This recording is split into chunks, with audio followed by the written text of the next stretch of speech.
Hi friends, have you ever found yourself saying I could be this or do this thing if I could just get over this problem, overcome this weakness?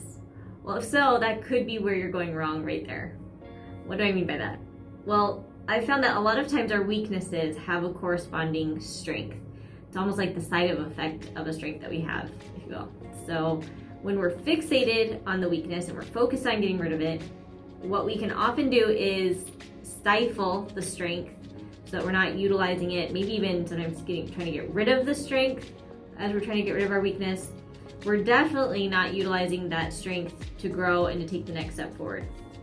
So I'm going to give you a personal example just to show you what this looks like and where the problems are happening. So for a long time, I've struggled with following up with people and feeling I'm a terrible person. I could be a better friend. I would have more friends if I just followed up with them and followed through on conversations.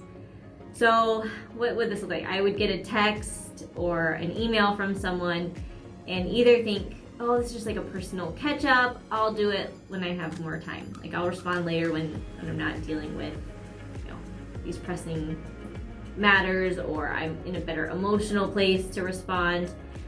Or I'm getting the email or the text message and it's, oh, I need to think about my answer. I'll get back to them when I've thought things through and I have, more time to think about the way I'm going to respond here. And then weeks go by and I haven't responded to either of those, right? Okay, I finally sit down and I'll write back to this person. And it's not as big of a deal as I felt like it was in that moment.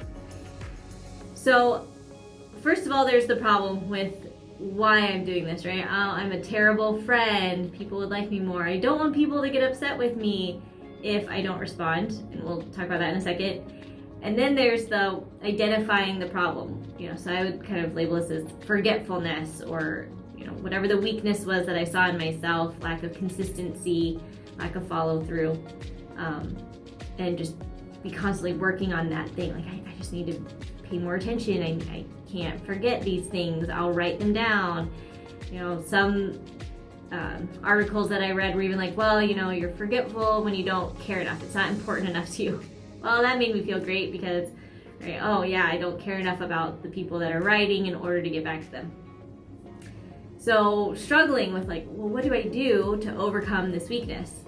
And then I sat down with it and I thought, okay, what's the corresponding strength? What's the thing that I am good at that's maybe that I am doing when this weakness flares up? And I realized I'm much better in the present when there's a lot of emotional cues and there's a fuller context and you can sort of feel your way through the conversation and the problem. I handle that much better. So my kids need my attention in that moment. I'm going to put the text aside, and now suddenly it's in the past.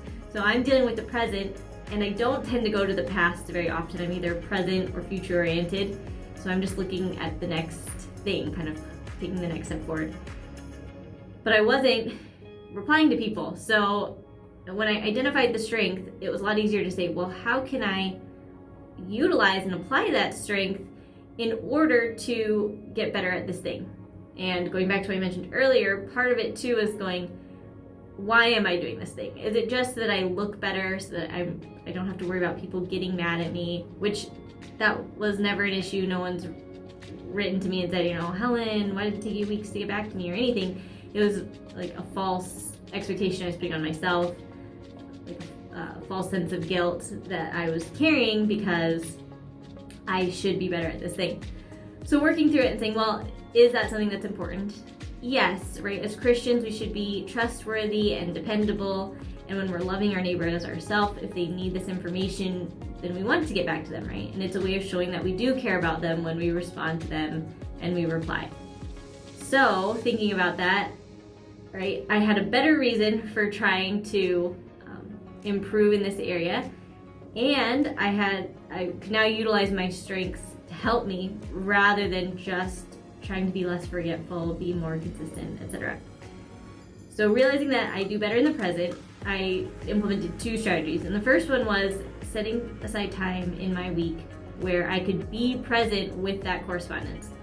So maybe putting it in my calendar, tackle these emails, whether it's from colleagues or personal things that I need to think through, right? And I could be fully engaged, fully present there, and just shut out other distractions so that more of the context and environment and emotional cues were focused into dealing with that email and writing it.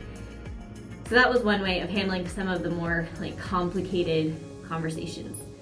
And then what I realized was, because I work better in the present and having conversations in the here and now, was switching to video message with a lot of friends. So, being able to provide the context where I'm at and what's going on around me to make the video, and then bring all of those things into the conversation, right? Because that's where I'm at.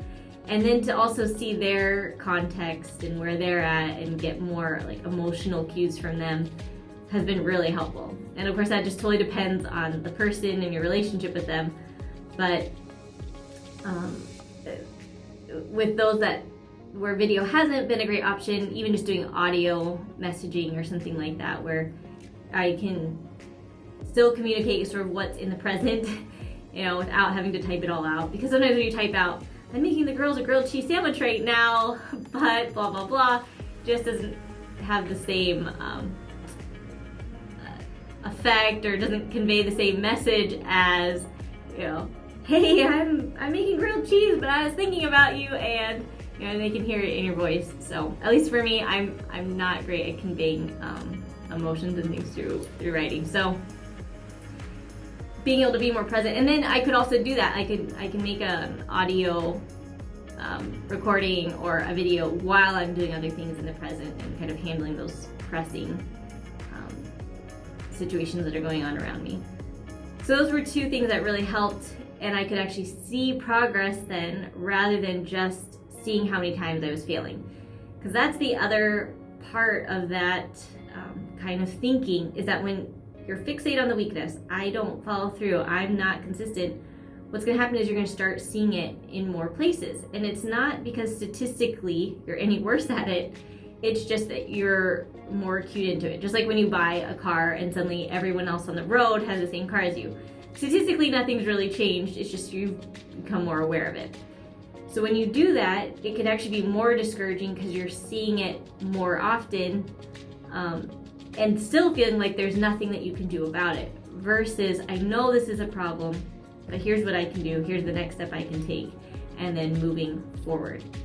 So hopefully that's encouraging to you. If you're having trouble identifying, right, what's the flip side to this weakness I'm seeing, write it out.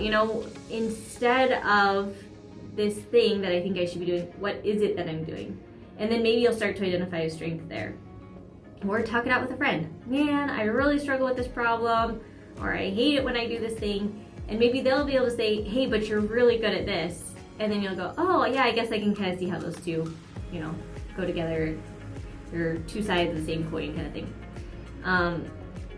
Or put it in the comments here, because I'd love to help you figure that out. If there's something that you're really struggling with, yeah, but what's the thing that maybe you're good at that you could actually implement and utilize to help you make progress in that area, instead of looking at it as overcoming a weakness or getting rid of this thing. Actually start to see it as an area of growth, and then you are utilizing the strengths God's given you to grow in that area. So hopefully that's encouraging for you, and yeah, if you have any questions, please put them in the comments below. I would really love to hear from you. Thanks.